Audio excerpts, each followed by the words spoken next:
This is the Subcommittee on Promotion of Recycling and Proper Disposal Electrical Equipment and Electronic Equipment Amendment Ordinance 2016, Commencement Notice 2017, and Product Eco-responsibility Regulated Electrical Equipment Regulation. We have formed a quorum as the appointed time. First item, election of chairman. In accordance with the provisions set out in Appendix 4 to the House Rules 21E, then I would like to invite nomination for chairman. Chairman, the nomination has to be made orally by one member and seconded orally by at least one other member. And the nominee has to accept the nomination as well. 2 names. Mr. Leung Chi-Chang. I nominate Dr. Low Wai Kwok to be the chairman. Any seconder? Mr. Gary Chan. Mr. Dr. Low Wai Kwok, are you willing to accept the nomination? Yes. Any other nomination? So Dr. Low is elected automatically. So can he now take over the chair?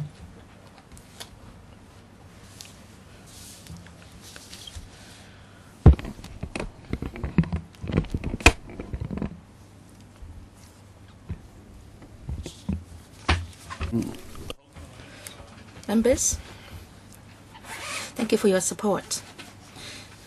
Is there a need to elect a deputy chairman? No. All right.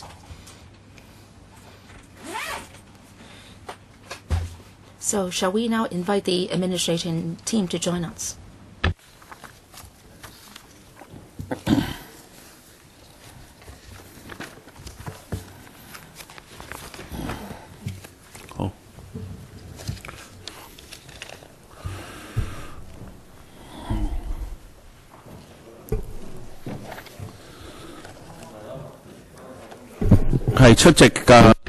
Attending the meeting are Deputy Director of Environmental Protection, Mr. Donald Ng, Assistant Director, Environmental Compliance, Mr. David Wong, Assistant Director, EPD, Mr. Wong, and Mr. Samuel Lai, and Senior Environmental Protection Officer, Mr. Gary Tam, and Senior Government Counsel, Mr. Manuel Ng, Department of Justice. So can I now hand over the floor to the administration teams and see who will walk us through the proposal or the paper. I believe that you have the PowerPoints with you. It's been tabled. So who will take us through? Is it Mr. Ng? Thank you, Chairman.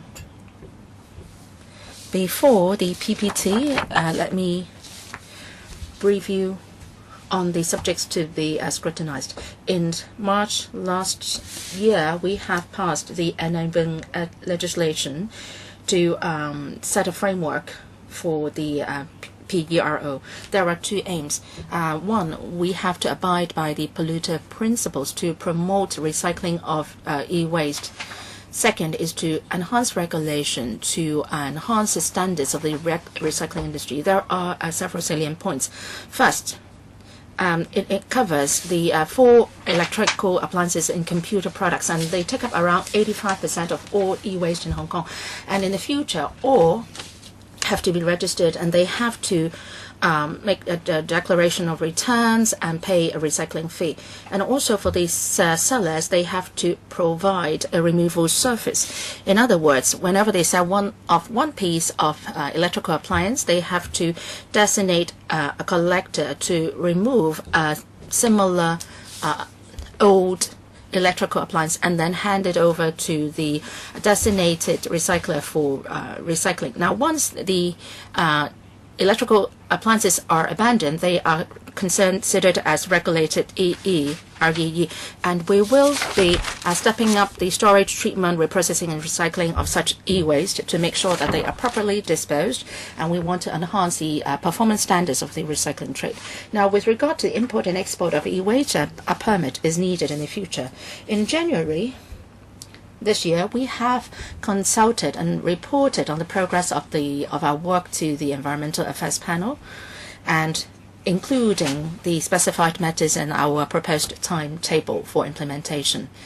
So we are now asking the LegCo to deal with two pieces of legislation. One is the Commencement Notice 2017, and that has to do with general and technical provisions under the piece of subsidiary legislation, so that we can take forward the next stage of our preparatory work.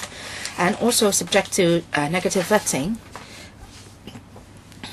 we would like to commence certain provisions on the 19th of June so that we can start accepting applications for license. The second piece of legislation has to do with REE, and that is subject to positive vetting. In January this year, we have reported to the EAP, and that is the REE, while the suppliers and the sellers related have to abide by certain regulations which will be drawn up, and the details will be given out in the PPT. So I would now like to ask Mr. Lai to take us through the details of these two pieces of subsidiary legislation. Mr. Lai. Chairman, this subcommittee will scrutinize two pieces of subsidiary legislation. One is subject to negative vetting, and that is the Commencement Notice 2017. And on the 21st of April, a gazetted was made, and it was tabled on the 26th of April to the LegCo. And by the 28+21 rule, some of the provisions will commence operations in June. Now, there are some technical provisions, including definitions and also provisions under the enabling legislation. Actually, some of them have commenced operation when the gazetted was made.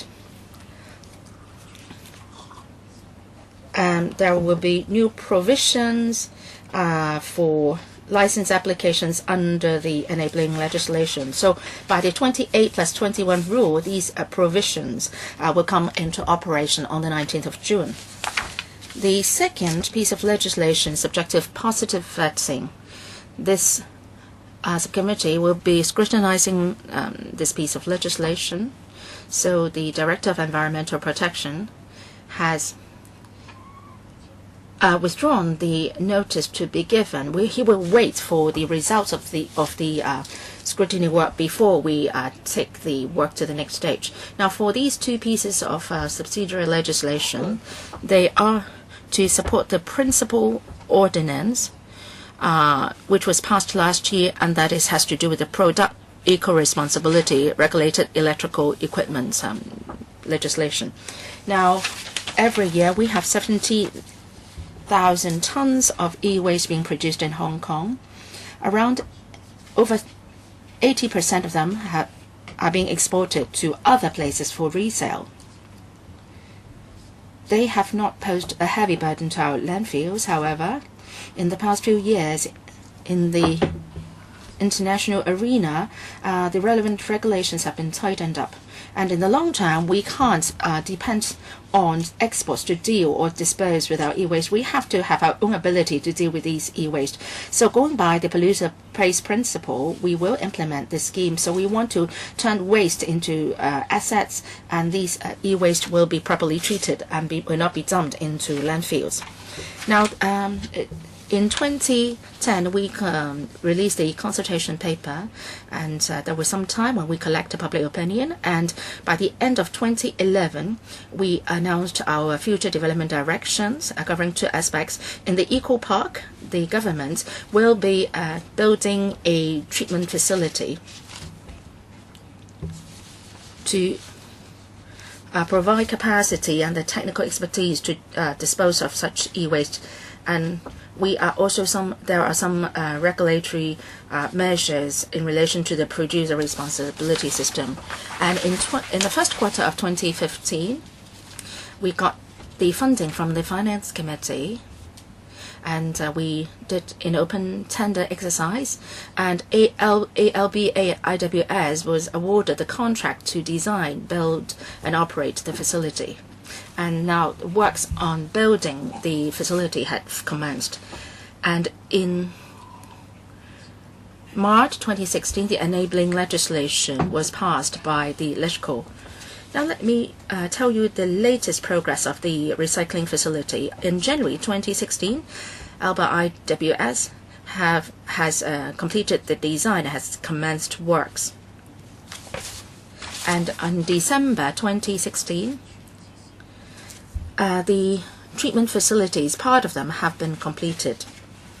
And following on that, we are doing the installation of the machinery and testing in April 2017, and we are now building the office as well.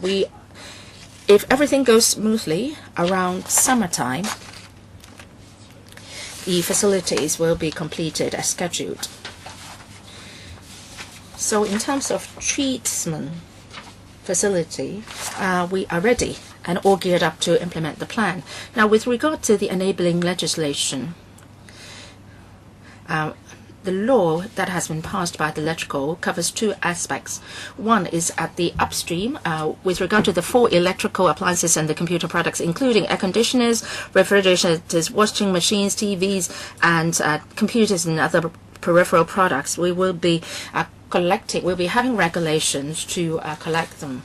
Now, if they are abandoned, they will be deemed as the regulated electrical equipment, REE, under the law, and there are regulations governing their disposal and import and export.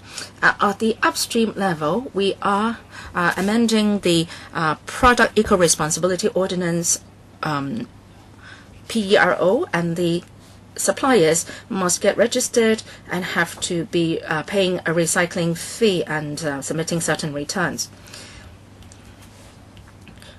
And when we talk about the RE regulation, then we will give you all the details. Now, on the part of the sellers, they must provide a removal service to help consumers to send the old REE to the eligible recyclers. At the downstream level, the enabling legislation passed also puts regulations on the REE, and they should come with a certain license, including storage, treatment, recycling, and reprocessing, etc. A license is needed. And if for import and export of e-waste, a permit is required. And ultimately, these e-waste should be segregated at source and sent to the relevant facility. And landfills will no longer accept these e-waste in the future. Now, for the two pieces of subsidiary legislation, for the commencement notice is rather technical in nature. As I said earlier, part of the provisions, including the definitions and the enabling or empowerment provisions, took effect on the date when the Gazette was made. For the other provisions, which have to do with the application for license in disposal of e-waste, and for such provisions, they will be dealt with after the positive vetting procedures, and that is they would take effect on the 19th of June. So in other words, if this has been endorsed by the LegCo, then it will take effect and we will start accepting the applications. We have stepped up the regulation on the disposal of electronic e-waste. This is premised on the existing regulation scheme for chemical waste. Under the current legislation, some of the electrical equipment or the components are classified as chemical waste. Their treatment, recycling, and processing are already governed by the relevant licensing requirements, which is already in place. In future, for the 4 types of REE, whether or not they are chemical waste, so long as if it's about the storage, treatment, recycling, and so on, a license would be required. Regarding licensing, we are now proposing regulation under the Basel Convention. The import of such hazardous waste would need to be covered by an import license. And Similarly, for the export of such electronic waste products, they will be a license will be required. And under the enabling legislation, whether or not they are chemical waste, so long as they are electronic waste, the import and export will be subject to similar regulations. We briefed our latest progress to the panel in January, and at the same time we started to organize briefings for the trade in order to step up our publicity, and we also encourage the suppliers and recycling companies, if they want to apply a license, that we would be able to provide them with informal assistance. Some members of the trade have already been in touch with us, and during these briefings will continue to be organized, and we will be also organizing another 2 or 3 such briefings soon. If we have the support of LegCo, we will start to accept applications from June 19, and we believe that by which time, or by the end of the year, we would be the licensing regime will come into force at the appropriate time, taking into account the time required for the vetting of the bill. We will publish the commencement date. And we will also implement the other downstream measures, such as the import-export licensing and the ban on e-waste in our landfills will also be implemented. Another regulation subject to negative vetting will be the REE regulation. And it is drafted based on the Product Eco-responsibility Ordinance. So the registered suppliers will need to be registered, and they will need to follow our prescribed mechanism to submit returns and to provide us with information to help us calculate the levies to be charged. And they will also need to conduct audits and maintain records. Regarding the levy, in January we already briefed the panel on our proposal, and the proposed levy is actually lower than the rate we suggested during the consultation period. Another important point is the removal service. For the sellers, once the consumer has bought a new piece of electrical equipment, the seller has the responsibility to help the consumer remove the old electrical equipment of the same nature and take them to a licensed recycler for disposal. Overall, when all these measures have been implemented, when members of the public in future buy such these 4 types of electric equipment, they will be able to obtain free removal service from sellers. They can also choose to keep the old electrical equipment, whether giving it to others or and so on. But anyway, the government will provide supporting measures through ALBA, the recycling contractor.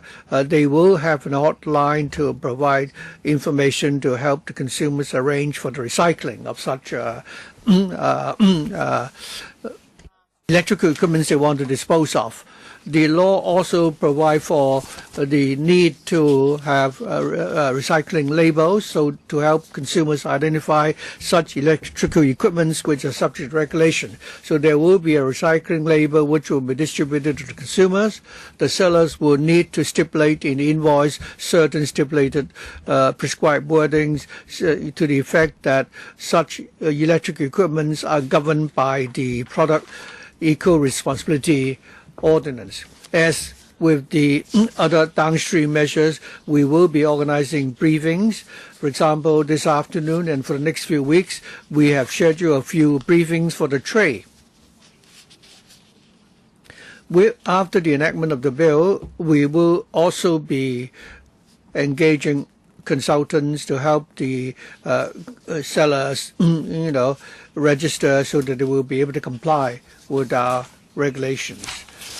For the next step, depending on the progress of the negative vetting process by LegCo, we will then arrange for the commencement of the regulation in stages. In principle, we will, the first to come into effect will be the part regarding removal service. There will be some promotion before that, before we will start charging the levy.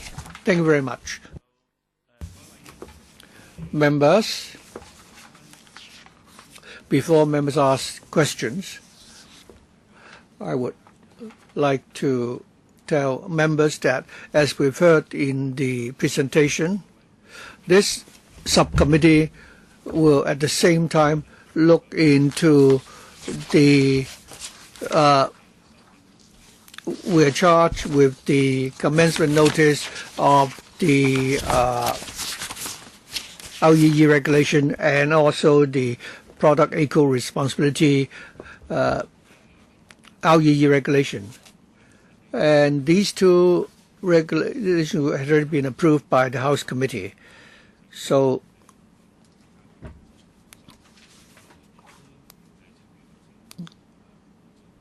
as the officials have highlighted just now,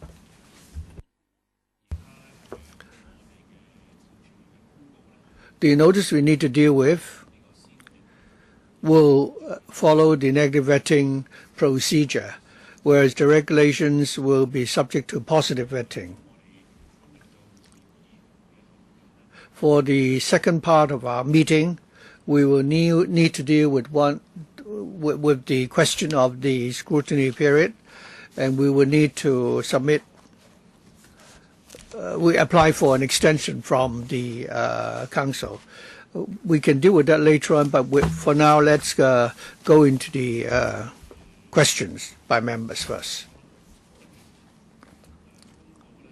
Well, the notice and the regulations are related.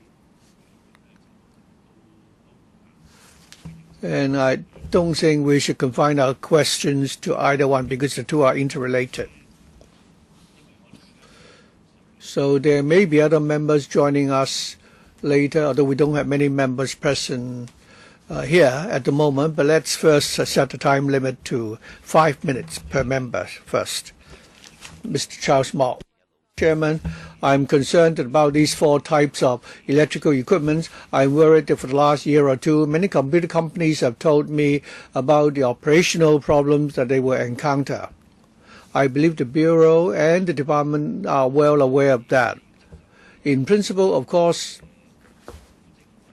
the proposal for imposing the environmental levy, they are all in support of that because it's already practiced in other jurisdictions. In Hong Kong, we're reaching the final stage, and the last controversial issue is the question of the label.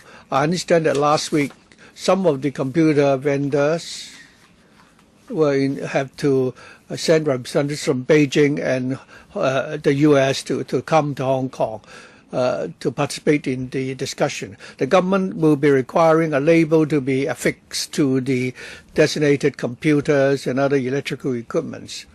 And regarding the impact, this will actually have a grave impact on the supply chain.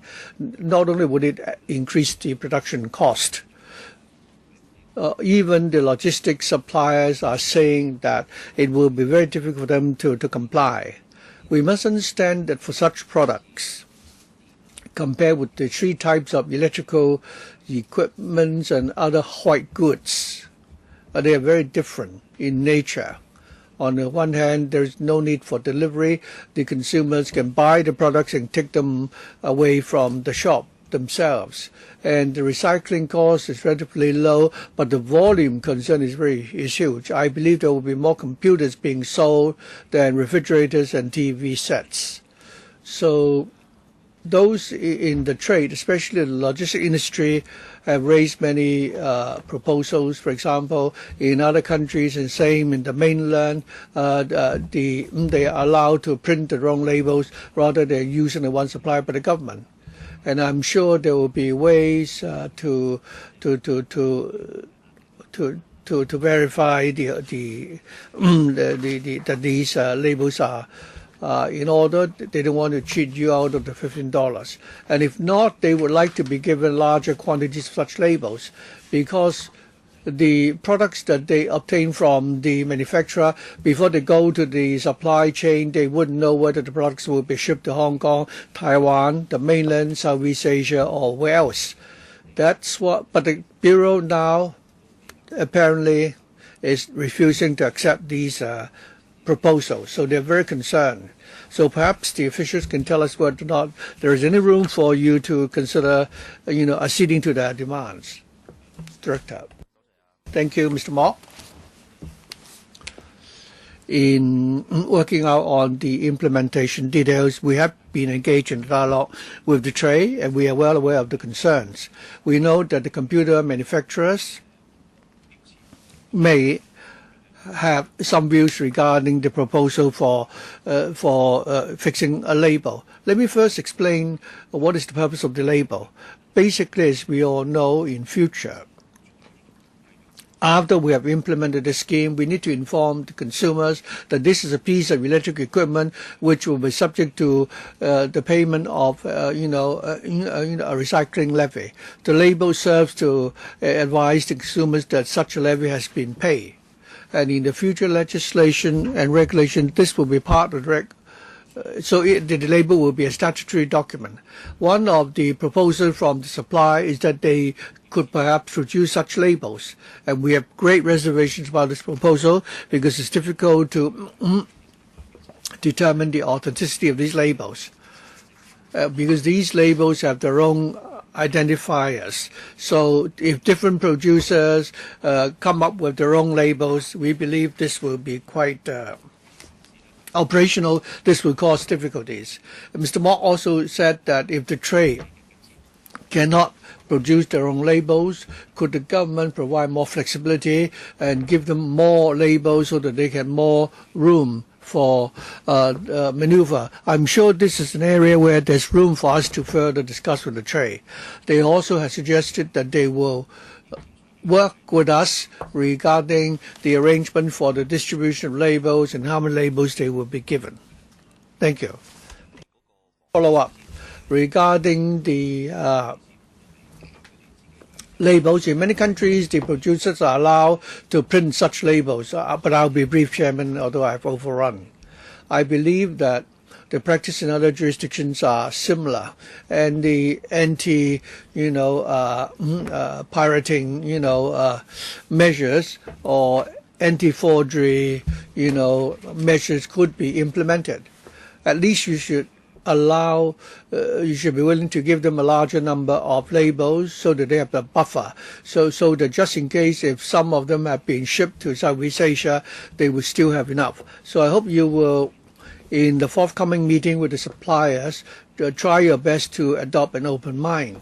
Otherwise, in the end, it will be the consumers who will suffer. The biggest problem is that if you give them a few more labels, even if you charge them a little bit more, I think the suppliers are most concerned that it will greatly add to the cost for their supply chain. That's a lot more than the $15 levy that they have to pay. Chairman, we understand this concern. We will talk to the trade and try to resolve that. In the course of preparing our proposal, we've suggested that the label should be affixed to the product. Having heard the view from the trade, we are prepared to do without that requirement. So we are prepared to allow for some flexibility. So in other words, you can give the label to the buyer at the point of sale. So long, the important thing is that the label should be there when the product is at the point of sale. Thank you, Chairman. Regarding this proposal, the REE regulation, this is the first of its kind. We are happy to see that Hong Kong implements this scheme.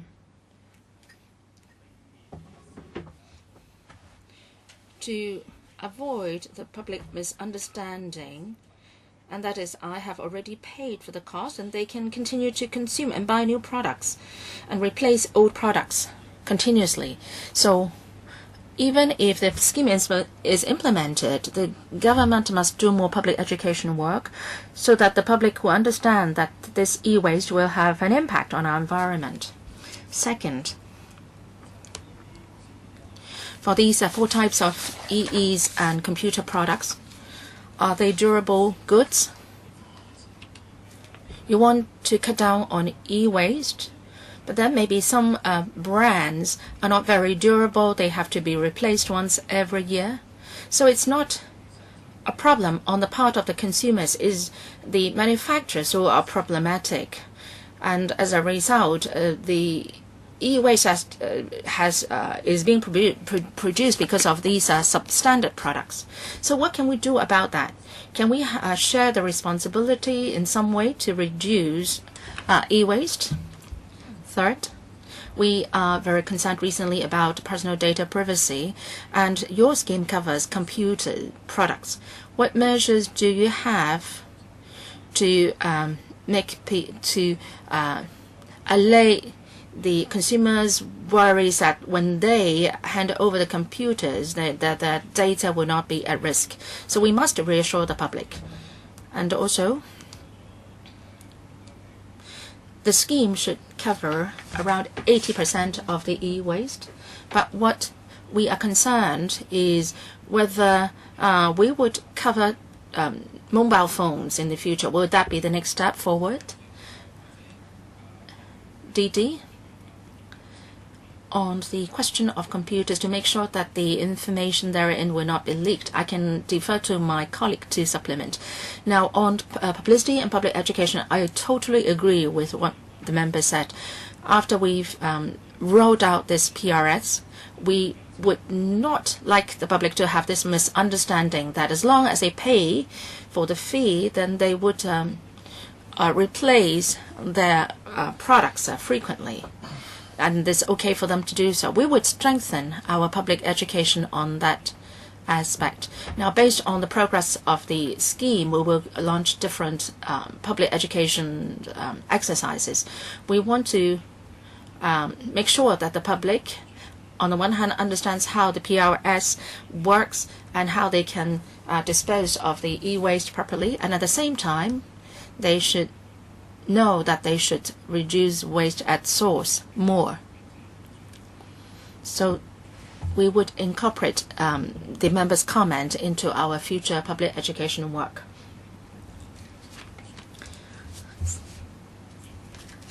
Second, on the coverage of the scope of the e-waste, now we're talking about 85%. I know that there have been suggestions that we should cover more products. Say, for example, mobile phones, as suggested by some. Should it be covered by the PRS as well? We have to consider several things. First, for the mobile phones, even in the absence of a PRS covering them, what are their uses? Sometimes it will not be dumped at the landfills immediately. There is quite an active second-hand market for mobile phones now. So when we review the scope of the scheme, we would pay heed to a number of factors, including whether the volume produced of the product produced, whether large quantities are being disposed of. So there is a basket of factors to be taken on board. But what is most impressive now is we work on these 85% first. As for other electrical appliances and products, whether they will be covered in the future, we will study them and review the situation periodically. As for Mr. Kwok's remark on whether we should make certain products more durable, I believe that there are market forces behind this. And as for the PRS, whether we should work on that, no, I don't think so. But as I said, from the environmental protection perspective, we would step up our publicity and public education so that consumers can reduce waste at source. Now, we all have this experience. It's not that the products, our electrical appliances have reached their life cycle. We just want a new style or new model. So we want to step up our public education on that front so that people wouldn't reduce waste at source. Mr. Lai. In the WE facility, all these RAMs in the computers will be sort of broken down. They will go through such a process, and personal data will not be accessible. And there will also be education facilities in the WE facility, so that the public, when they visit the facility, they will know that our disposal procedure is very proper, and they can rest assured that they can hand over their computer products for us to dispose of. Now, before the RAM or the computers are being treated and disposed, what would happen to them? Well, maybe a computer, say, is earlier on was in the age where expert was taken away, and data were leaked. Now, for the computers handled or products handled by the WE facility, they all come with a barcode. So we will monitor whether they are delivered to the facility in a timely way.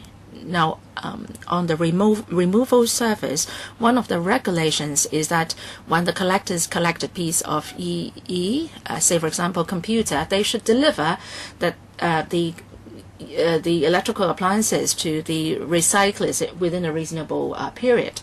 So members should rest assured. Mr. Gary Tan, I would like to declare first, I am a honorary president of a Hong Kong renewable recycler association.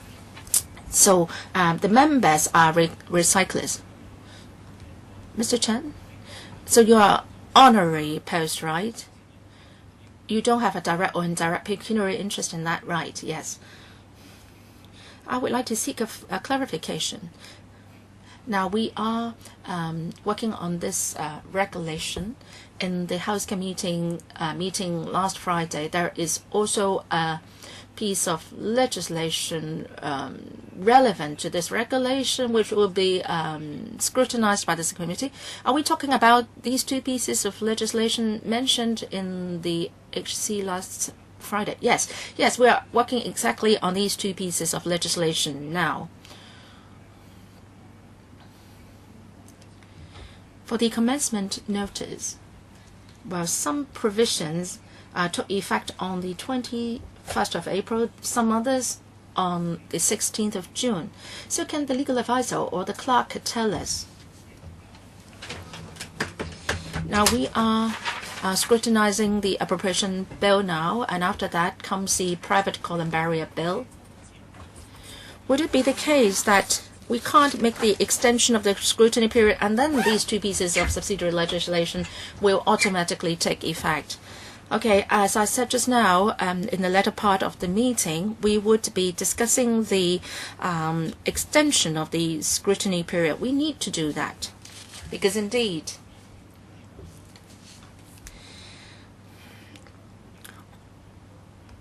well, we have missed actually the date for report to the House Committee already. We don't have enough time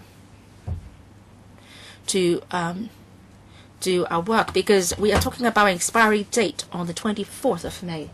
So that's why we want to extend the scrutiny period. And this is, the commencement notice is subject to negative vetting. And if we miss the scrutiny period, or if we can't extend that period, that means that it would automatically take effect. So there's no way that we can object to it. All right, any supplement? Can the legal advisor say something on this? Is what I said right?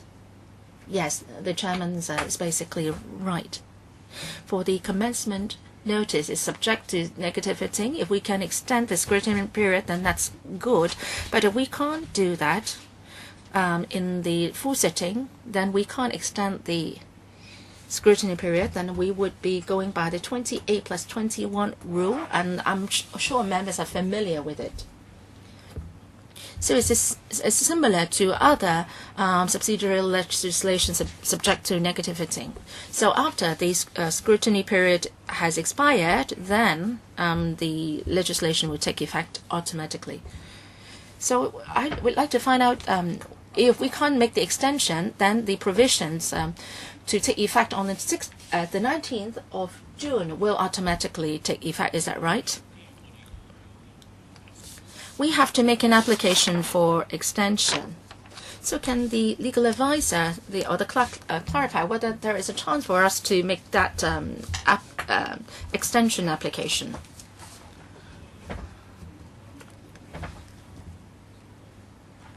Well, the gazetted was made on the 21st of April, and some provisions took effect already on that day. But for other provisions, they would take effect on the 19th of June. And the Secretary's suggestion is that we hope to extend the scrutiny period to the 14th of June.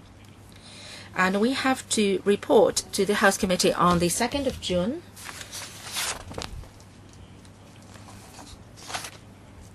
If you are agreeable, at the electrical meeting on the 24th of May, I would move a motion to extend the scrutiny period to the 14th of June. We hope to complete the scrutiny by May, and then we can make a report to the House Committee on the 2nd of June. I think the timetable is rather tight. I noticed that the legal advisor would like to say something, right? The situation is like this. For this LN73 notice, it covers two designated commencement dates. One, the 21st of April, that is the gazetted date. So Roman letter A 122, well, these provisions have taken effect already. And in paragraph B, there is another date specified. And for the provisions in that part will take effect on that date. So the legal notice covers two dates already. So in other words, if the notice took effect, the Secretary has successfully designated two dates for different provisions. So once the legal notice took effect, then that means that these 2 days are already fixed. And when it is, when we came to that date, then they will automatically take effect. So there's no question of, say, having two legal notices for two different pieces of subsidiary legislation. That's not the case. So that's the basis for our discussion. Second, as to whether we can get a slot on the sitting to extend the scrutiny period for the subsidiary legislation. I think we have to make our internal coordination to see whether we can do that. But we have to go by the rules of procedure when we do that. Now, as to the actual operation, I'll leave it to the clerk to work that out with the other sections of the Secretariat. So on the legal point, if it is a negative vetting, when the legal notice took effect, then that means that on these 2 dates, the provisions will take effect automatically. Thank you very much. Why did I raise this question? Because I believe, Chairman, you have received submissions from the recycling associations, and they think that the regulation will have a great impact on their trade. There are some 100,000 workers in the trade now, and if there is no way that they can express their views, and that's not fair to them. At the same time, I, together with another member, also met with some electrical appliances wholesalers, and they also said for the Alba IWS, they've not been doing a proper job in collecting the pre-existing electrical appliances. Sometimes it takes them 2 weeks to collect the old appliances, so that's not desirable. So that's why I'm so concerned about extending this scrutiny period so that we can have sufficient time for us to discuss the legislation. I hope the clerk will try her best to apply for an extension from the House. Of course, subject to our complying with the rules of procedure. I would also like to suggest that the Bills Committee should, organize a public hearing to invite the recyclers and other stakeholders to come and give us their views. Mr. Gary Chan, regarding Mr. Gary Chan's concerns, I'm aware of that. The deadline for the scrutiny of these notices, we are now proposing that we should apply for an extension until June the 24th. And to do that, we need to move a motion at the House Committee to extend the expiry of scrutiny to June the 14th. Secondly,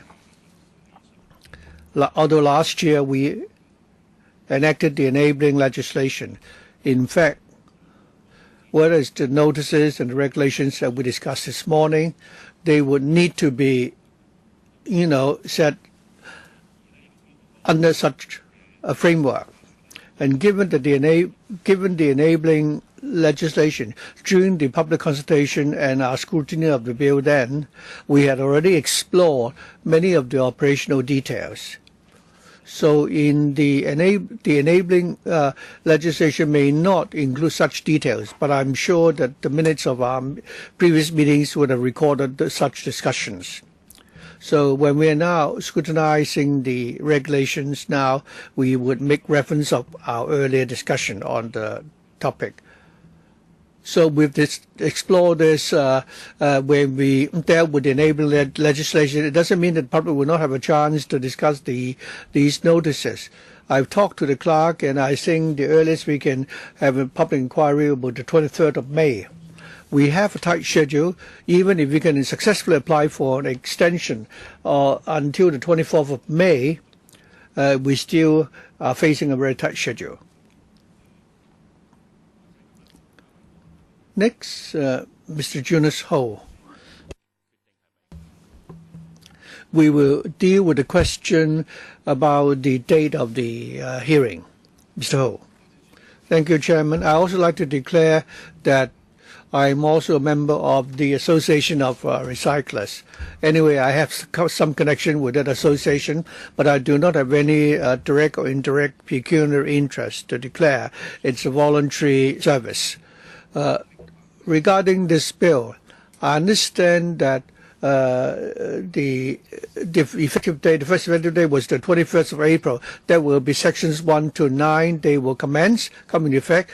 June the 19th is 12 to 18. But within the trade, regarding the amendment ordinance, this is in fact a regulation, and it's the first time that they've heard about this regulation. I've not seen it before myself, although the principal legislation CAP 603 was enacted last year. I've heard the chairman saying that we've discussed this before. We can look up our deliberations during the earlier discussions, but still I believe we need to have a public hearing. The legal advisor told us that we might have already missed the deadline, but I don't really know about that. If we have 28 plus 21 days, when do we start counting those 28 days? I don't know. Perhaps our legal advisor could write out a timetable for us to follow. The chairman already mentioned two important days, 23rd of May for a public hearing, and then on the 24th of May, we would apply for an extension until the 14th of June. Why June the 14th? I don't quite understand the rationale here. I hope that we can have a clearer timetable. And thirdly, if we want to move any CSA, does that mean that we need to, move them before the 14th of June? So these are my three questions. I think the legal advisor appeared to be lost. Well, I can tell you that for the CSAs, if we could extend the scrutiny to June the 14th, then the notice for CSA will be the 7th of June.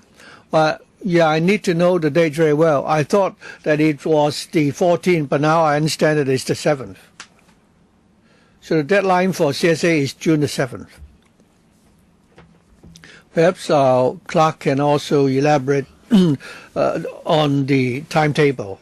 Regarding the serving of notice, we've already we submit that on June the 14th. The 14th of June, so the expiry of scrutiny will be May the 24th. If there is no extension, then we've already missed the deadline for report to the House and the giving of notice of CSAs. If there is an extension, the earliest slot we have is June the 14th. As Dr. Low said, if the scrutiny period is extended to June the 14th, then the deadline for giving notice of amendment will be the 7th of June. Of course, for some of the provisions, they have already come into effect on the 21st of April. And if there should be any amendments, depending on whether such amendments will affect the commencement date. Also, we have other provisions which will come into effect on the 19th of June, depending on the impact of the amendment.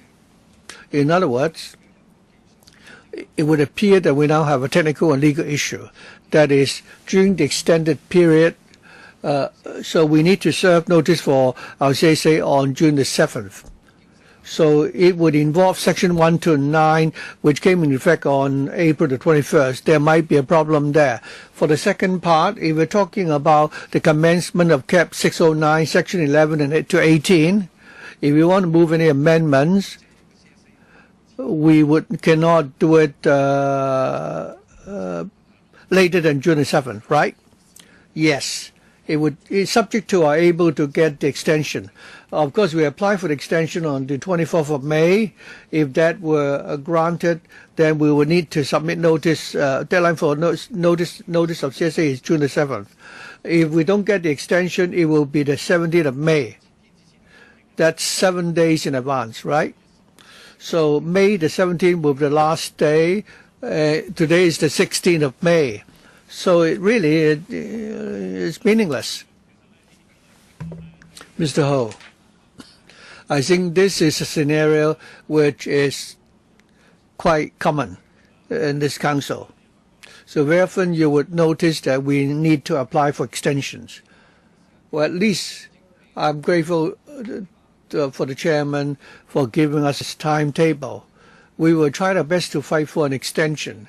And even if we can do the CSA, if we were successful, it will only affect sections 11 to 18. For the commencement day for CAP 609. For the others, sections 1 to 9. Could the legal advisor tell me that if I have any CSAs in respect of sections 1 to 9, how do I deal with that? Perhaps I can invite the legal advisor to explain. I think we also need to touch up some of the terminologies as well. Mr. Ho said that I'm looking perplexed because it's not the first time that we come across CSAs like that. For any subsidiary legislation, we don't call them CSAs.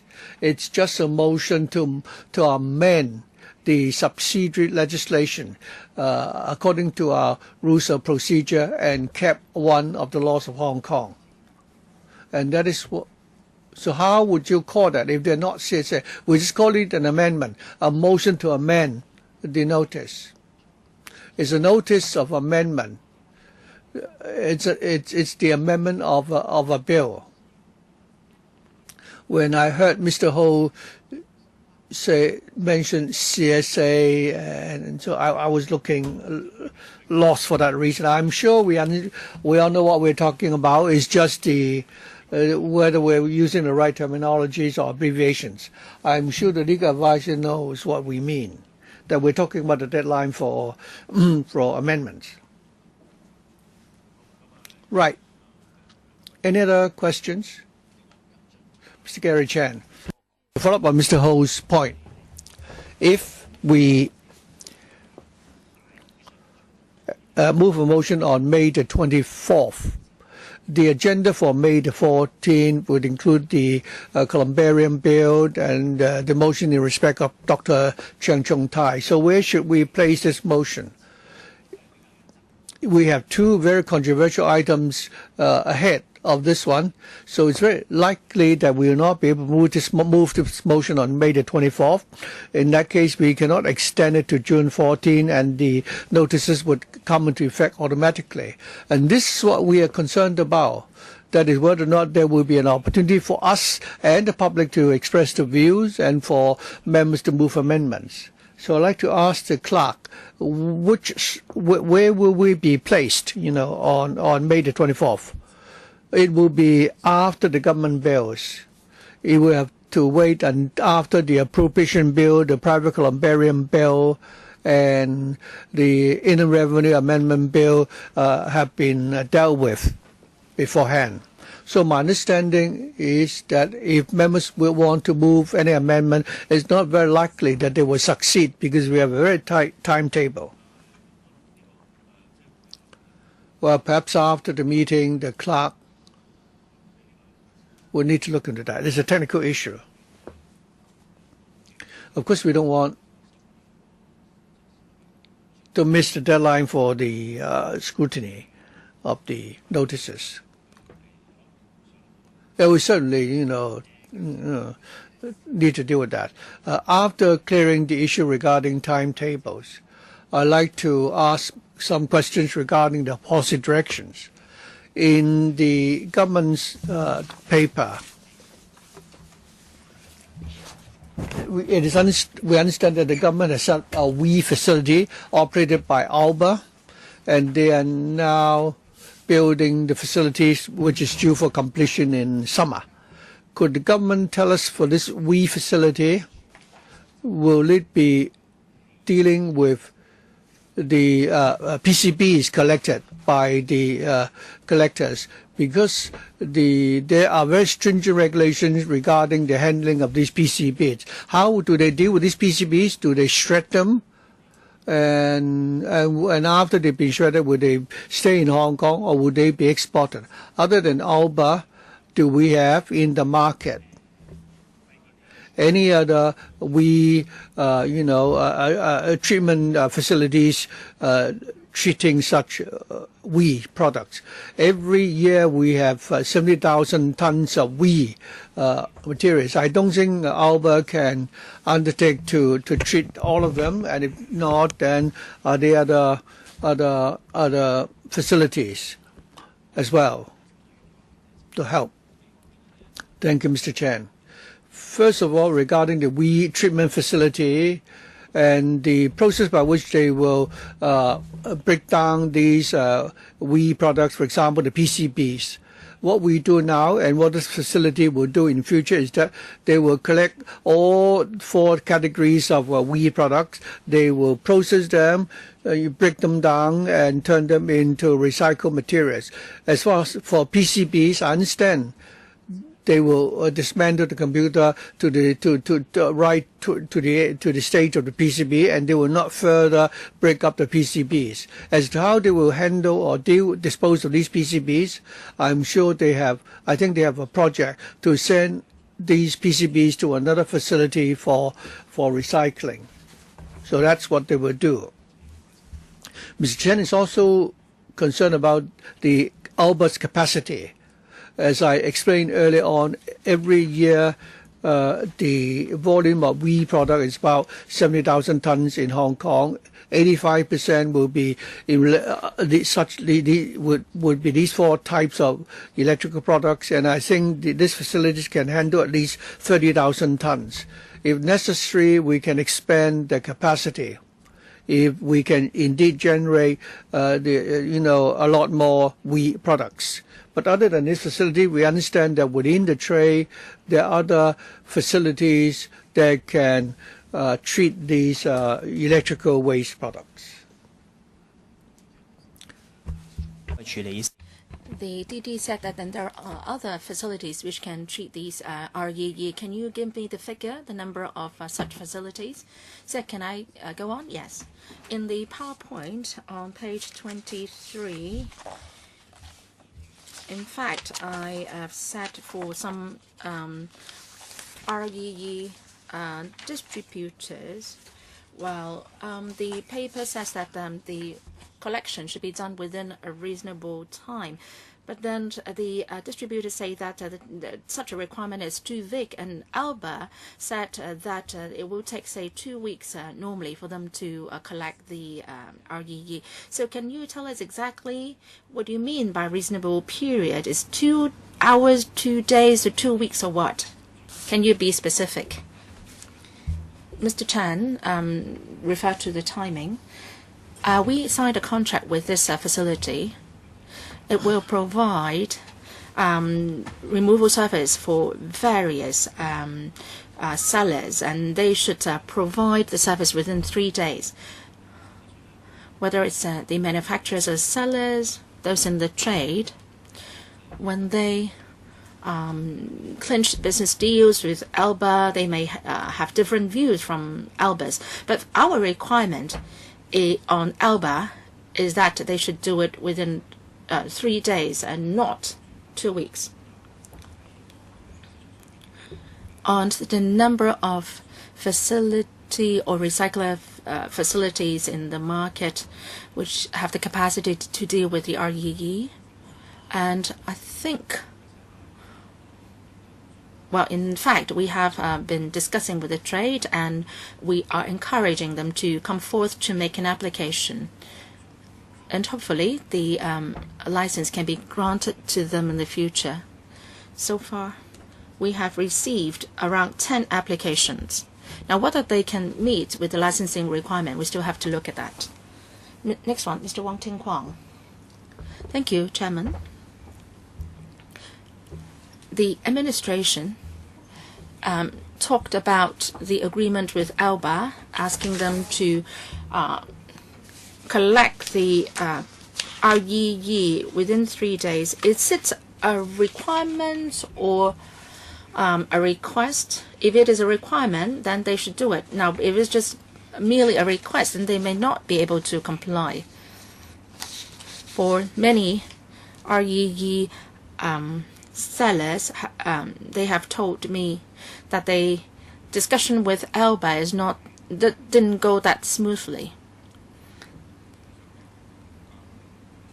Well, you buy a new piece of electrical appliance, you may have to dispose of the old one. We buy a new washing machine, a refrigerator, and then we have to remove the old ones.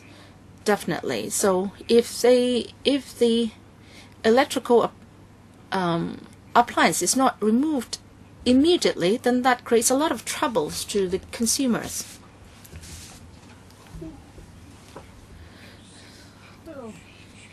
Now, if the old appliances are not removed immediately, then sellers may have to store them, say, for 3 days to over 10 days, and that's very problematic. Well, so a lot of inconvenience has been caused necessarily to the sellers, because the sellers have to find a place to store these old EEs pending their collection and recycling. So I think you have to be mindful of the rising operating costs for the sellers under the regulation. Now, you talk about 10 applications now. Have they been approved? Or what? How many of them have been approved?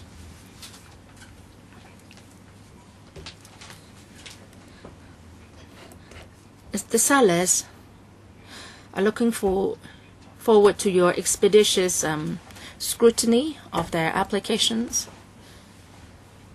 so that there will be healthy competition among the recyclers as well. If this is just monopolized by one trader, then they would lose out in the bargaining. So I hope that these issues can be further clarified. DD. On the first question of Mr. Wong, our agreement with Alba is that there is a requirement that the collection service should be provided by them to the consumers within 3 days. Now, for the 3 days, how do we calculate them? Now, the consumer said, maybe I need you to remove this old piece of electrical appliance. So within 3 days of the receipt of the request, the service should be provided. We understand from the upstream sellers that they try as much as possible to do the delivery of the new product at the same time with the collection of the old product. So that I think it can be done, and that is the delivery of the new product and the collection of the old product can be done on the same day so that we can minimize the inconvenience caused to the retailers. Now, with regard to the approval of the applications, I said that there are 10 applications now.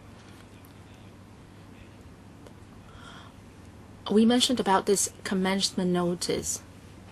So that is only after the 19th of June, when the relevant provisions come into effect, we will officially process the applications. Now, when I mentioned 10 applications, I was just referring to the fact that 10 parties were interested and they would be submitting the applications for us to vet. So that's no question about trying to do it now. Now, with regard to the application procedures and the licensing procedures, not only the 10 traders that I mentioned need to make an application. The ALBA itself has to submit an application for a license as well. So whether it's the ALBA or other traders now in the market, if they are to engage in recycling in the future, they have to submit a license application. And we will officially accept applications only after the 19th of June. Can I confirm with the administration here? Well, there will be 3 steps in the application process. First, I am interested. Second, I formally submit the relevant documents. And the third step is that the administration will vet the applications and grant the applications. Now, at this stage, you are talking just about an expression of interest. There is no document coming to you, right? Or the 10 parties or organizations you mentioned have only indicated an interest, right? Deputy Director, can I ask Mr. Wong to talk about the exact process? Mr. Wong, regarding the application procedures for these 10 or so interested organizations or recyclers, we encourage them to provide some initial documents to us initially. The legislation has not come into operation yet, so we can't really process the applications now. We want to take this forward as soon as we can, so we keep having a dialogue with them. So if they ask them for what information is required, and then we would tell them the same so that they can make the preparatory work now. Now, say on the 19th of June or a designated day when the legislation comes into effect, then they can officially submit their applications. Now, after they have submitted their applications, is it the EPD which will vet the applications? Yes. But then I would try to add, now if a license is applied for under PERO, the legislation requirement is that is not just a documentary vetting process. We have to understand the location of the facility, what kind of processes are being carried out there, how does the operation work like, and in relation to, say, the environmental protection aspects, we have to look at this as well. So in the vetting process, we are not just looking at the documents only. We would be further liaising with the applicants on these other aspects. first they have to submit some documents, right, before you can make some inspections and visits. So the first step is paperwork, yes. So what I was asking, has the paperwork started yet? No, not yet. So all the papers will be submitted to you only after the 19th of June. So it's just an expression of interest, right? Yes. As I said at the outset, we are working on two pieces of legislation at the same time. The commencement notice is very different from the regulation. The former one is subject to negative vetting. So I would like to ask you this question. The administration, can you explain to me, for the commencement notice, you talk about the commencement date. What exactly have taken, effect? And what is the significance of this commencement date? And what is its impact on the trade and the consumers? So we have to understand that first. So who will try to take that question? If I understand that correctly, maybe you would like to know more about the different provisions under the commencement notice and their legal effect. And actually, the paper has already covered that. So anyway, can I defer to Mr. Lai to talk about that? In paragraphs 19 and 20 of the electrical brief, we have given you the the information of the two sets of provisions under the commencement notice. One taking effect on the 21st of April, the other 19th of June. Those taking effect on the 21st of April, they have to do with, say, the definition, the empowerment of the SEN, etc. In a nutshell, for REE regulation, which will be drawn up by the SEN, so his power really took effect on the 21st of April. So we can then submit the subsidiary legislation to the electrical for scrutiny by negative vetting.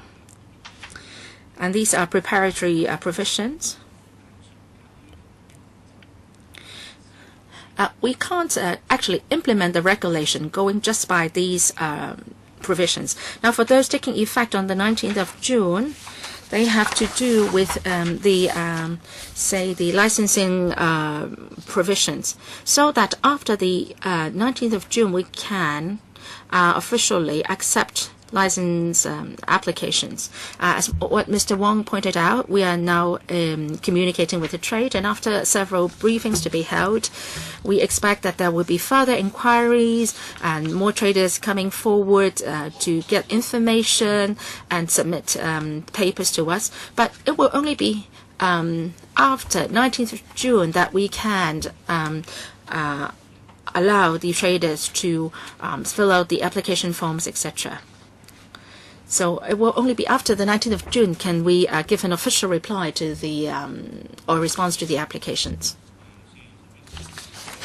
For those provisions which would take effect on the 21st of April, or already took effect on that date, those have to do with empowering the Secretary to draw up certain clauses, etc. And for those provisions which will take effect on the 19th of June, they have to do with the actual implementation of the regulation, right? Yes. Okay. So any further questions from members? No? Not for the time being. Mr. Gary Chan.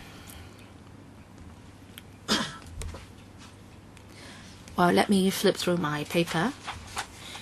We talked about how Alba collect the old electrical appliances. The government said that it's 3 days is the requirement. So can the administration submit a paper afterwards to show us that this is something in black and white? Because from what we've heard, this is not what is actually happening. So please give us such information so that we can set a record. And the Deputy Director said that they have now, so far there are now 10 applications, but these are not yet formal applications. And also other than ALBA, which is a facility which is funded the construction of which is funded by the government. There are no other organizations that can process such wheat products. In case for these 10 applications, if they were not successful, then in Hong Kong, we only have the Alba company which will monopolize the treatment of wheat products. Is that fair? And secondly, even now, the government does not have a clear-cut, procedure for application or an application form. But one can see that Alba already has an advantage as far as application for a license is concerned. So I don't think we have a level playing field here.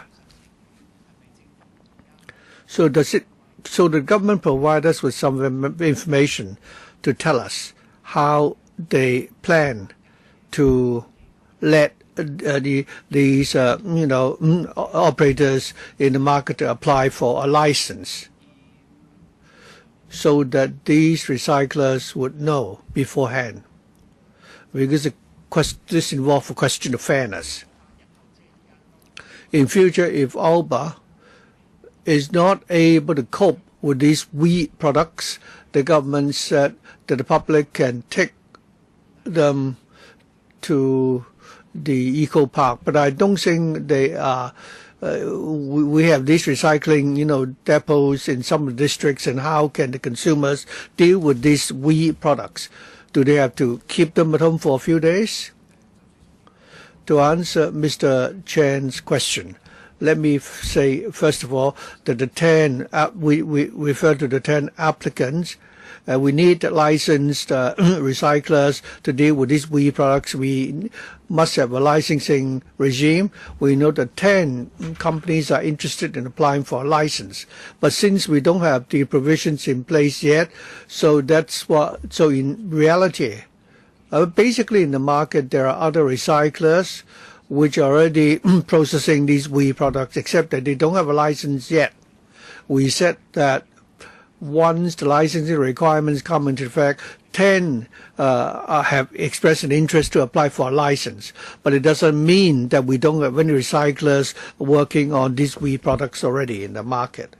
And on the question of fairness, as I said, the licensing requirements, once implemented, then whether it's Alba or the other recyclers, they would need to apply for a license.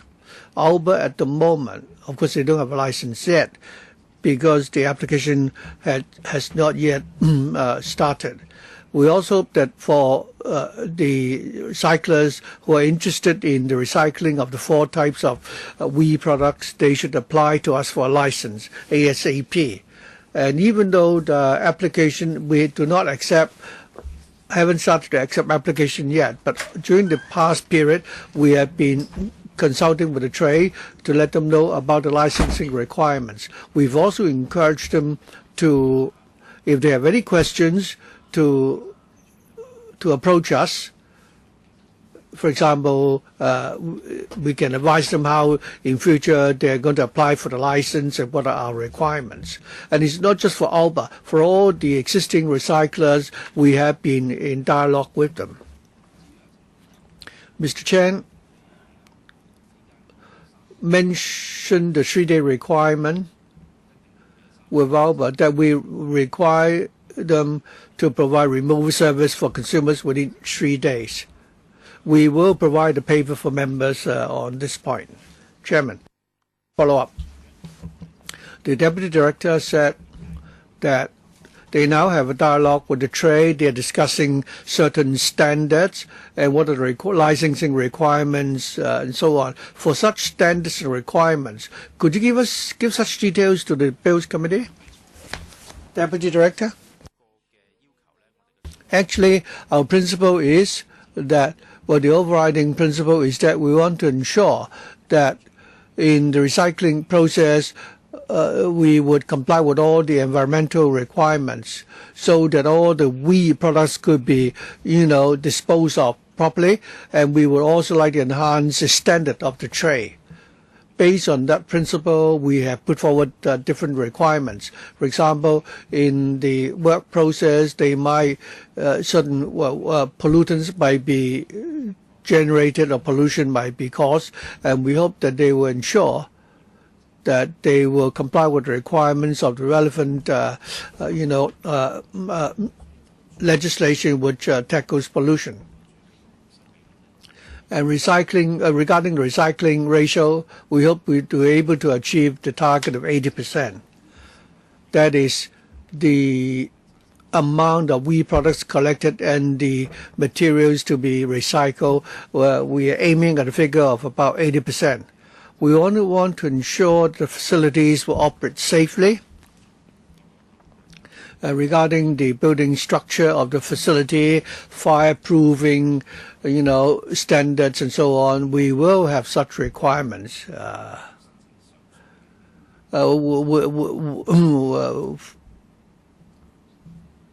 the applicants. Do we have any other members who would like to ask questions?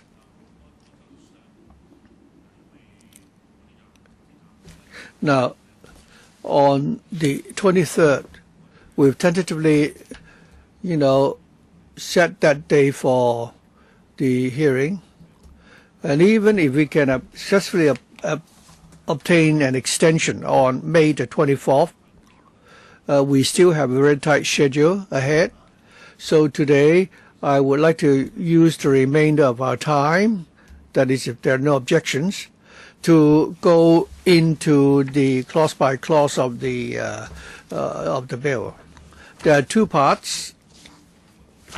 For the notice, since this is negative vetting, and I've already raised some questions, and the officials also have explained that for the two commencement dates, they cover, or they explain what they cover, and the reason why we have two separate commencement dates, especially for June the 19th.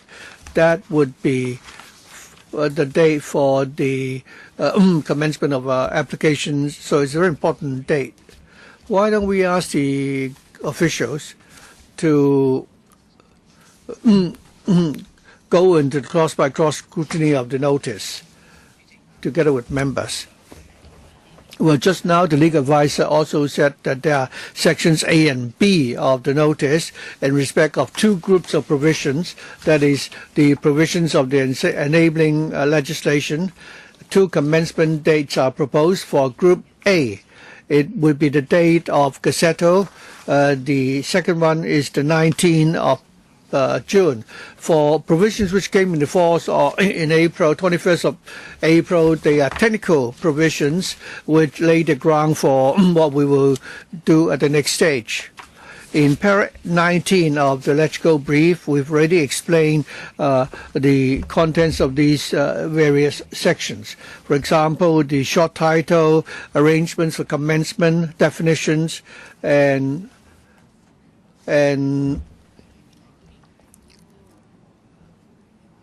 if there's empowerment, then provide for an enabling legislation. And under the Product Eco-responsibility Ordinance, we will be given new powers to regulate, to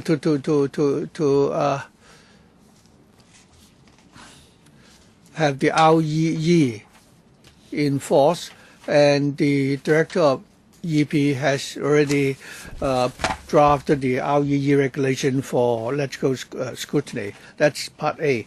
Part B is in respect of sections 12 and 18 of the amendment ordinance, and stipulate that they will come into effect on June 19. For these two sections, once they come into effect, they would allow us to start accepting applications for licenses by the recyclers. If the recyclers are engaged in the dismantling and storage of WEEE products, then starting from that date, they can submit applications for license from that day onwards. Thank you. Any comments in respect of these two provisions and the two commencement dates? So, all right. If members have no more comments, why don't we move on to the regulations now? I believe members would also like to listen to the views of the trade at the public hearing scheduled for the 23rd of May. After hearing the views from the trade and consumers, we will continue with the scrutiny of the regulations. But that doesn't mean that we cannot, get started today. Because in the end, we will have to decide whether or not we want to move any amendments. Chairman, I have some reservations about this. The commencement date, I know there's nothing we can do if it is negative vetting. And some members said that they might be moving an amendment. So I agree with your proposed approach. But regarding the regulation, I have some reservations. Because we have yet to listen to the views of the trade. We have not yet heard the views of the sellers. For us to go into the clause-by-clause, I said that we will go into discussion doesn't mean that we are doing the clause-by-clause scrutiny. We can certainly have a discussion. Well, I would have reservations if we go straight to the clause-by-clause by now. I think just now our discussion will focus on the procedures and so on. But for the Product Eco-responsibility Ordinance, there are issues like definition, registration, and so on that we need to discuss. Perhaps I can ask the officials to explain those to us first so that we can understand what the whole framework is about. Some of the views expressed by members, we may not, there may not be so much details in the regulations. So at least members should, I hope, can know about the framework. Chairman, regarding the regulation and what this regulation encompasses, basically the regulation will govern the regulation of the upstream operations. Many of the provisions here are based on the framework of the enabling legislation. We just want to clarify the details further. As for the notice, that is in respect of the licensing arrangements at the downstream. Regarding the different sections in the regulation, there are several purposes. First of all, for the upstream producers, when they import the electrical products, there will be provisions for registration arrangements. We also stipulate that in future, if we're going to issue recycling permits or labels, what are the arrangements? And for our producers, other than having to get registered, what other requirements they need to comply with? So there are different sections.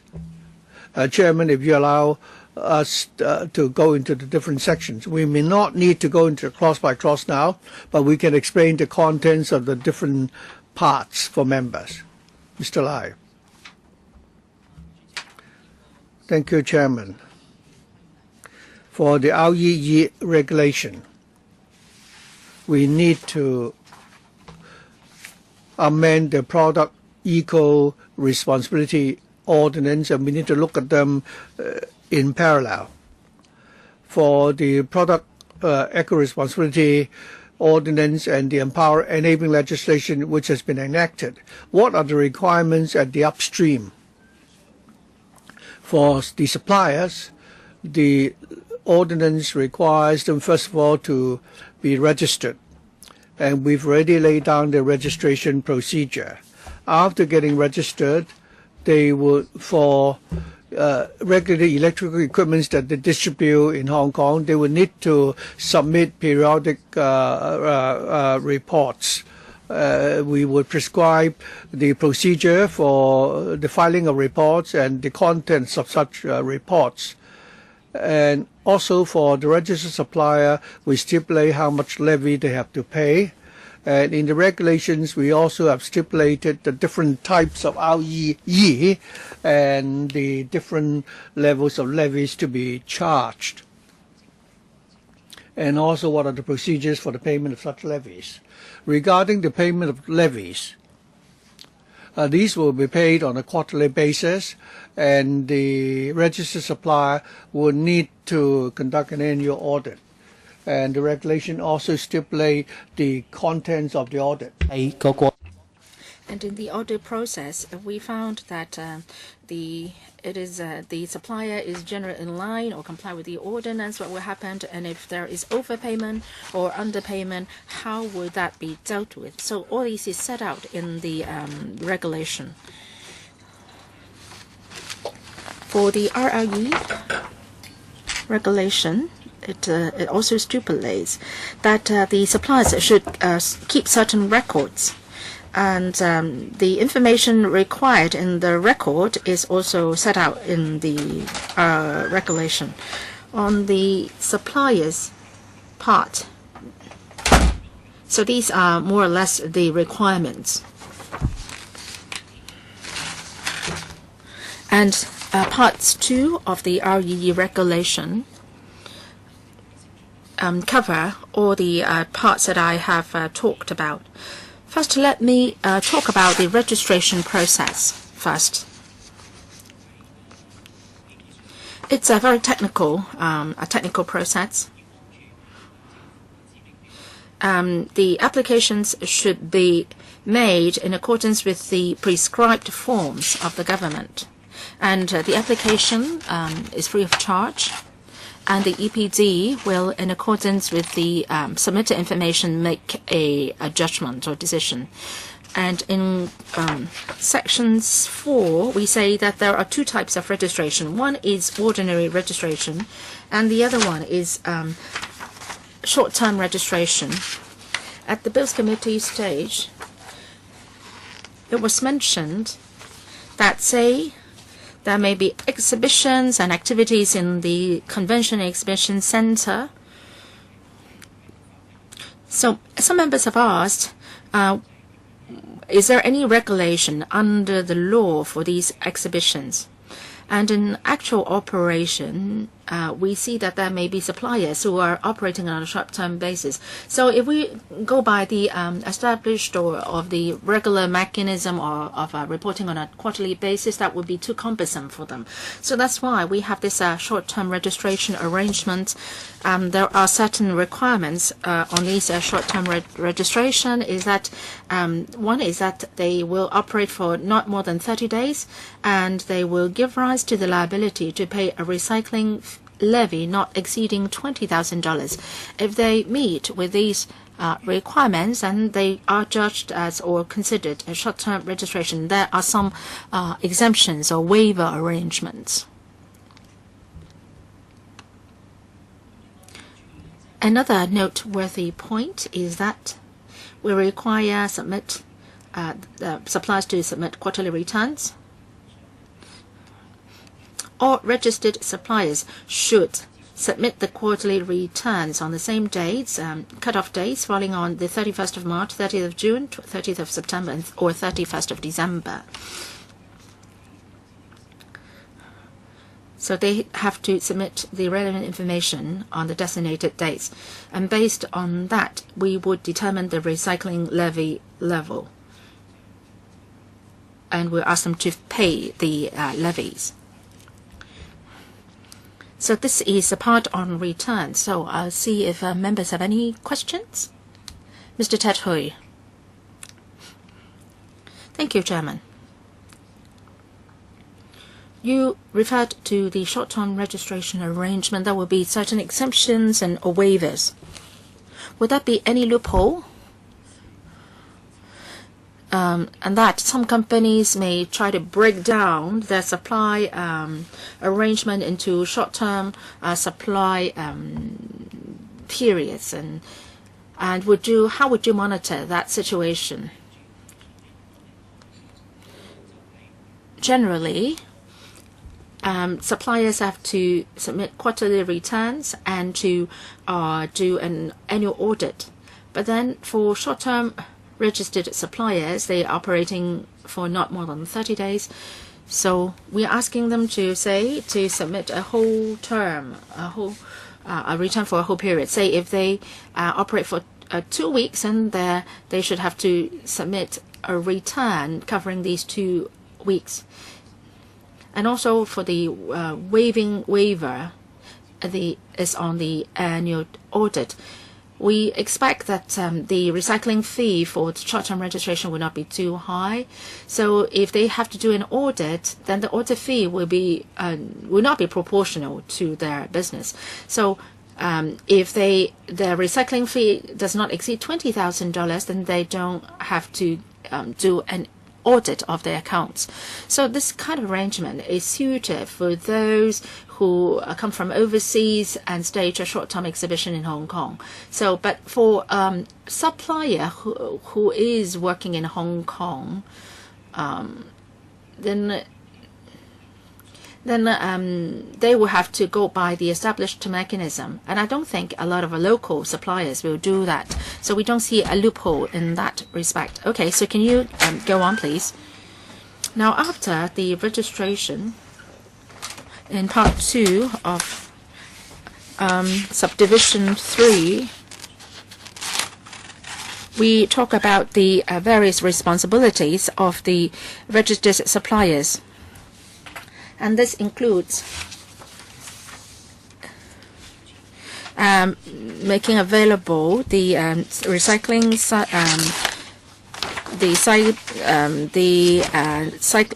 labels, Subdivision 2 on returns, Subdivision 3 records and documents relating to returns, Subdivision 4 audit reports, and Subdivision 5 recycling fees. In our consultation with the trade,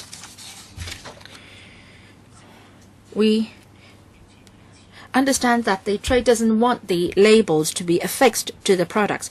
Sometimes the products might be packaged overseas, so there might be difficulties in affixing the label on the products. So here, we ask the supplier to provide a label, but they don't have to affix it to the product.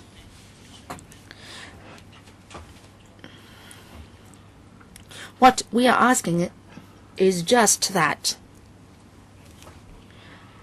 Well, that's set out in Section 9.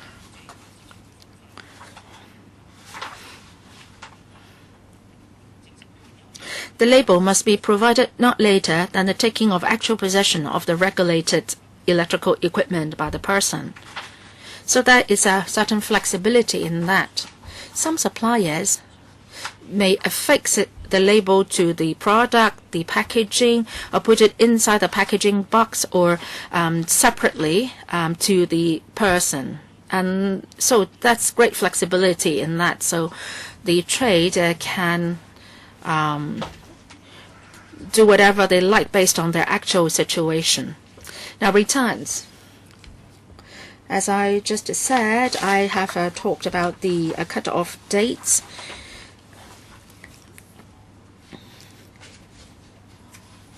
We want the return to contain information on the different types of products distributed in a certain quarter. Some traders have told us that they're concerned that we have to have the breakdowns for the different models, different brands, and so on. So we have taken on board that suggestion. So we are not asking for a detailed breakdown now.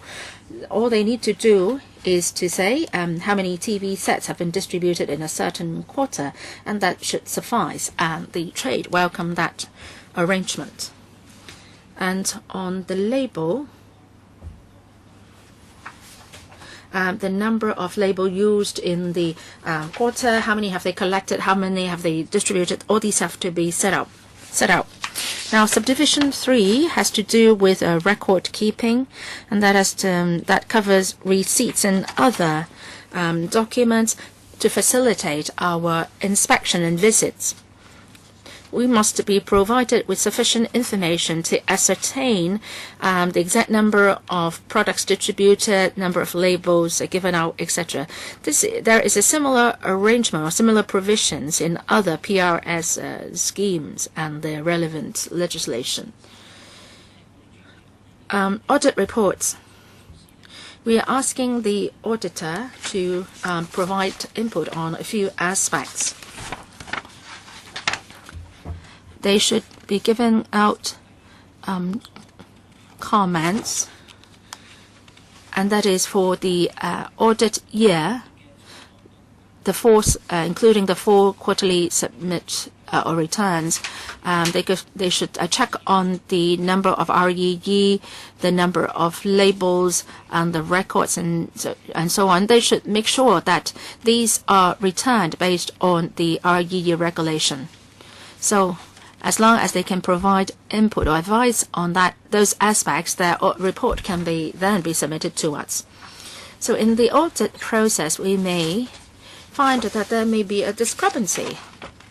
So we have proposed for certain adjustments that can be made.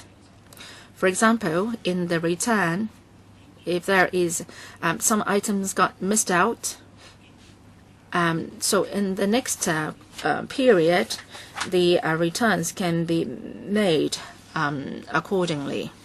So these are the detailed arrangements to be put in place. There is also an exemption arrangement. We know that for some registered suppliers, say for the first audit year that may last less than 1 year, we will give suppliers the flexibility to choose their own audit period based on their financial year. So if the first year of operation or first audit year is less than 1 year, then they can apply for exemption. And also, if the levy recycling levy is less than $20,000, then we can waive the audit requirement, because we are considering the compliance cost and whether the audit fee is disproportionately high as compared to the recycling fee. So that's why we have this arrangement. So next, we have the recycling levy level, and that is set out in the schedule. Now, after we have received the returns, then we'll calculate the levy sum required, and then we will give a payment notice to the supplier, and the payment should be made within 3 months, 30 days. If there is a default in the payment, then we can issue an assessment notice to the supplier, setting out exactly the amount defaulted, and the notice will require the supplier to make the payment. For the remaining provisions, they are on overpayment. How is the arrangement like? How can refund be made? So these will be arranged accordingly. So these are the duties of the suppliers. Okay, please go on. For the sellers, they have two main duties. One is that they should hand over the recycling labels to the consumers. They should issue receipts with statutory wordings to show exactly the recycling levy has been paid. As I said, the labels don't have to be fixed on the products. When the consumers get the products, as long as they're given the labels, then the requirement or the regulation is met. On the receipts of the wordings, we are in dialogue with the trade. We have set out the proposed wordings in our schedule, and the trade finds it acceptable. Another important point is about removal service. Now, the sellers have to provide to the EPD a removal service plan, which has to be endorsed by the EPD before they can continue their operation. The removal service plan should specify the collectors, or a maximum of 3 collectors can be set out, and also a recycler must be designated. And one of the 3 collectors should be a default collector. And that is to say, if they have to arrange for removal service, they must identify the default collector.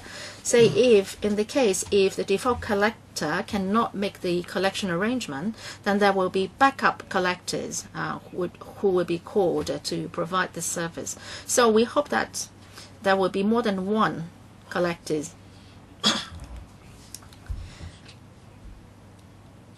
and the products collected should be handed or passed to the designated recycler within the reasonable time, and that is set out in the enabling legislation. If there is any change to the removal service plan, the regulation also set out on how that can be done.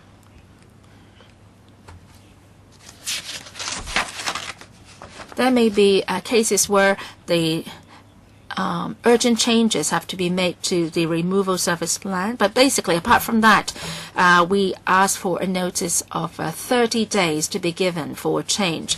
But if there is no objection from the DEP, then the application is taken as approved on the expiry of 30 days. But on certain urgent cases, the 30-day requirement can be waived. So we want to give flexibility to the trade.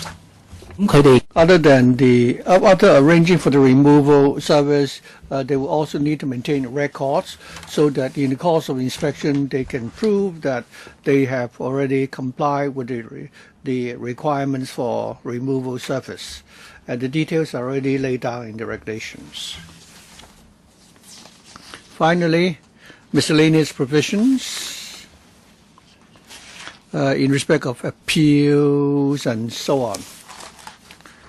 And these are technical issues.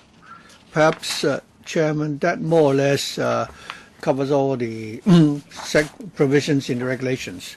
Now, regarding the regulations, Mr. Leung already has given us a very detailed briefing, explaining what the different parts would entail. As I pointed out early on, during the meeting, members asked questions about the operational aspects which are covered in the regulations, but there are others which are not included in the regulations. For example, if an operator wants to apply for the provision of such services, what are the requirements? Perhaps the administration can give us a paper to give us the details. I'm sure some of the questions will be raised at the hearing on the 23rd. Mr. Hei Chi-fung, regarding the regulations, I have one question regarding the detail. For example, in Section 9 and 27, which is about labels for suppliers, you say the labels don't need to be affixed onto the products. For the suppliers, this could be more easy to understand. But for the seller, I think the label is meant to be affixed so that the consumers can see them. If they don't need to be affixed onto the product, then according to understanding, how do you expect the consumers give the label to the consumer? Is it to be affixed to the invoice or what? Or if should he, let us say, if he only send the invoice to the consumer after he bought the product, then that would not be in compliance already. Whether it's producer or sellers, they will need to make submit returns and so on. How do you ensure that they've not underreported anything and so on? If they fail to comply, if somebody deliberately, do not make full disclosure in the reports, how are you going to deal with that? Well, before I answer Mr. Hei's question, the chairman has suggested that in respect of the commencement date for the notice and also the condition for license application, the chairman had indicated that they would want us to provide a paper to give members the details. Regarding labels, we're not mandating that the labels must be affixed onto the equipment itself. In future, at the retail level, when the product is being sold to the consumer, we expect that the seller would will give the label to the consumers randomly. Other than the label, there will be invoices. We will talk to the trade and see whether we can come up with a more convenient way so that the labels could be affixed together with the invoice and then given to consumers. It would also be, questions have been asked about the recycling levy. Should we charge, is the amount of levy we proposed right? Our colleagues already explained that we require the recycler to give us an audit report stipulating how many units they have sold, the amount of levy they have paid. All these details would need to be submitted. So we'll look at the report to see whether or not there are any discrepancies. From the perspective of the consumer, now regarding labels, I mean, we all know very well the energy label. All the consumers know about that such labels because it's affixed on to the service of the product. For the members of the public, this was a substantive change in the system, which changed the choice of consumers. For the consumers, well, I think this is a good practice. If the label don't have to be seen or visible to the consumers, then the consumer might actually be able to receive the message.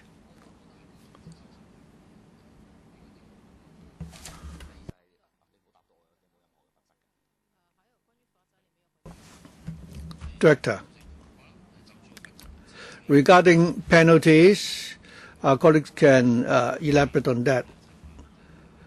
The member asked about the difference between this label and the energy label. When consumer buys an electric equipment, for the energy label, the consumer would want to know what is the energy efficiency of the product. So that the label, therefore, was affixed onto the product to help the consumers make the proper choice. But for the recycling levy label, the intention is to help the consumers understand that for that particular electrical product, a levy had already been paid, a recycling levy had already been paid. So the consumers would know that the levy in respect of the product has already been paid. So therefore, that is why the label doesn't need to be affixed onto the product. When the consumer receives the product, we would just want to ensure that the label is given to the consumers at the same time. We've talked to the trade about this approach, and they told us that if for each product, if we must affix the label onto the product itself, it would actually be more difficult for them to comply.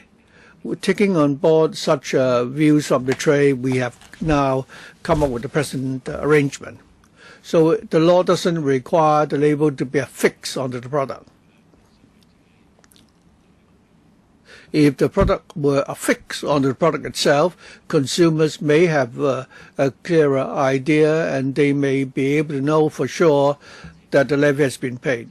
I just want to suggest that the government should require the label to be affixed onto the product.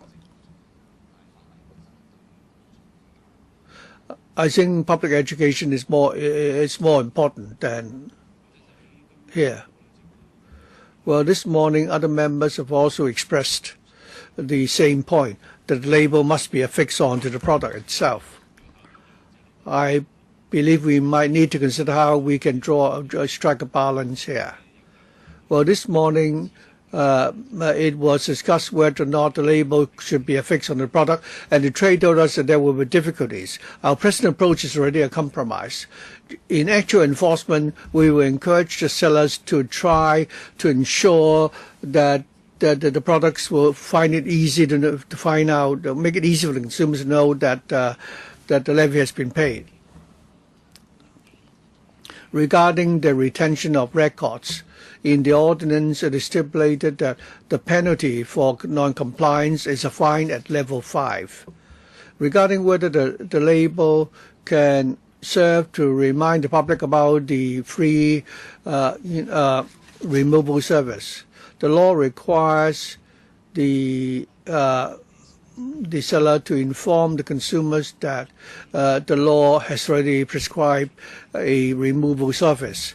In our publicity campaign, we would ask the trade to publish some, print some publicity materials to inform the consumers. If consumers make use of the removal service and can, hand the, waste electrical products to the recycler, that's what we want to achieve. We are scheduled to finish at 12:45. We still have a little time yet for questions. But in respect of the notice and the regulations, just now, having gone through the notice, and members have not expressed any objections, should we agree that we've now concluded our scrutiny of the notices?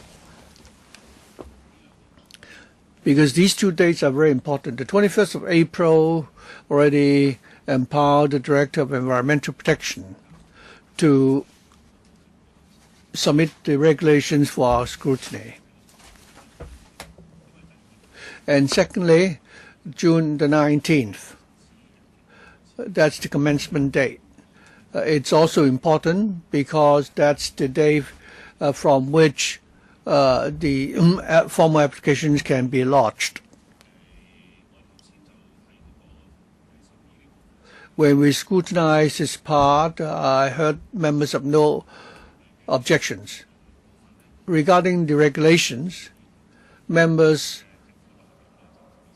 were willing to listen to the officials' explanation about what the regulations entail, but we have not yet gone into the clause-by-clause scrutiny because members prefer to listen to the submissions at the public hearing first. Well, in that case, I'd like to ask members this question. When we invite the public to attend the hearing on the 23rd, should we ask them to express views in respect of the regulations and not the notices? Are we in agreement? Mr. Ho, thank you. I think the public hearing on the 21st should be is to hear the views of the public regarding the notice. From the PowerPoint presentation, where they taught us about the upstream operations. But for the downstream operations like renewable energies and recycling, I'm very concerned about the part concerning recycling.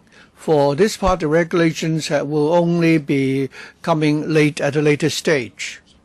We'll only talk about upstream at the moment. This bill is about the upstream operators. For the downstream, the waste treatment ordinance, that will be coming later. I think we should listen to views in respect of both. And according to Section 44, you've already consulted the ACE. Well, because this is something which does not concern the upstream operations alone, we're talking about environmental protection. So how did the ACE, view the downstream aspects? I think we need to look at the whole picture. You're now saying that you've consulted the trade about imposition of levies, and I know about all that already. But what about the downstream aspects? So they may need to operate on government land. I'm sure the director understands your question. There are certain things we need to further clarify. Do members mind if we, extend the meeting a little bit so that at least we can, clarify those points, and also we can talk about arrangements for the hearings on the 23rd. I think we may need to extend the meeting by 5 to 10 minutes. Deputy Director? Today we are scrutinizing two subsidiary legislation. First of all, the regulations. I think we already explained in detail the different parts of the regulations and the requirements. Basically, this is focused on the upstream operations. For example, what are the responsibilities of the producers and the sellers? What are the compliance requirements, the levies, and so on? So these are in respect of the regulations. For the downstream operation, this has to do with the notices. Once the notice comes into effect, we will be able to start accepting applications. They are applications for, licenses for recyclers and so on. After they've collected the WE products, the operators will need to be licensed. And for the licensing requirements, they are already provided for in the ordinance. So that commencement date will allow us to officially or formally accept applications. So there are two parts. So through these two pieces of subsidiary legislation, we are dealing with these two parts, upstream and downstream. Now, Mr. Junius Ho mentioned about our discussion, our consultation with the ACE, what are their views. And at that time, actually, we consulted them at one go, the two parts, downstream and upstream, alike. So if you're interested in their views, and we can provide you with a paper later on. Yes, please do that through a paper. Mr. Junius Ho said that in relation to the downstream operations, would there be another piece of subsidiary legislation? Deputy Director? Yes.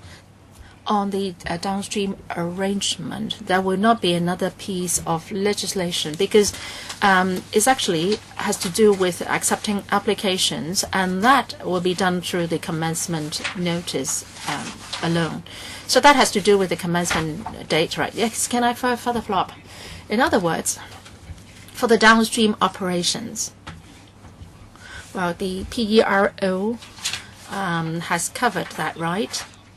It's a CAP 354, so the actual operations are covered under that, right? So you will have a licensing scheme. What are the criteria? Can they do the operations on government land, brownfield sites, etc.? So will all these be covered under the CAP 354, or will that be covered under another piece of commencement notice? Now, in relation to CAP 354, it has already set out the licensing requirements. What will be the licensing standards in the future? Well, we can give you a paper on that later on. So, and as far as the legislation is concerned, no amendment is needed further. So in that case, let's say this very clearly. We want to invite the public and other relevant parties and organizations to give views to what's on the 23rd of May. So we are asking them to give views on the regulation only, because there is no room for discussion on the commencement notice, right? If the notice is not passed, then I mean we can't do anything, right? You are very, very sensible, Chairman. On the producers' duties, I mean, they have been covered by an earlier legislation. But for the regulation, it really not touches too much on the recycling trade. And I don't know what CAP 354 is about, but it has been passed earlier. But for the recyclers, what they are concerned most is under CAP 354,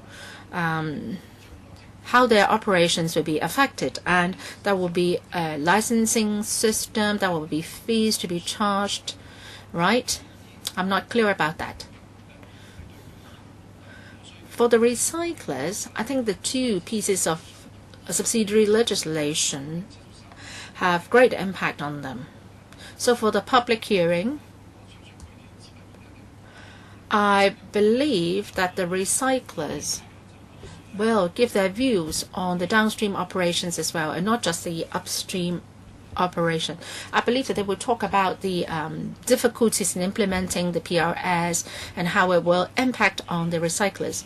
I understand that. But in our invitation letter and in our notice on this public hearing, we will just say that we will solicit views on the regulation only. Now, if we include the commencement notice as well, then they will misunderstand that there is a possible change. There can be a possible change in the commencement date. So that's not what we want. So on the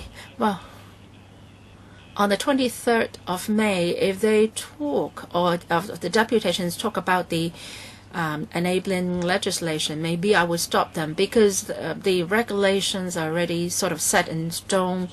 And but then, of course, if they come and express certain views on that, fine, we will not stop them. But in our invitation letter to them, we'll just say that is a public consultation on the regulation only. Of course, I understand that, Chairman. Well, the notice, the commencement notice for the recyclers under the commencement notice has not been issued. No, that has already been issued. Well, that's my misunderstanding. So that's why I said in our notice, if we put that in as well, it will mislead the public. I thought we would first deal with the upstream operations first. No, the commencement notice is subject to negative vetting, while the regulation is subject to positive vetting. So we will focus on listening to views on the letter. Okay, so we have made 2 decisions in our work ahead, and that is on the electrical meeting on the 24th of May. We hope that we can ask for an extension of the scrutiny period to the 14th of June, and if that can be done, then we will report to the House Committee on the 2nd of June, and the notice for giving for moving amendment is the 7th of June, and then we said that on the 23rd of May we will invite the public and their own parties to give views at a public hearing. Now, for the meetings following, I would talk to the clerk about the length of the meeting. Maybe after the deputations have finished giving the views, we can continue with our scrutiny work of the legislation. And on the 23rd of May, maybe we can find another time slot to hold our 3rd meeting. So I'll leave all these to the clerk to work out. And what's most important is whether we can move a motion to extend our scrutiny period on the 24th of May at the full sitting. Any further views? If not, then meeting adjourned. Thank you very much.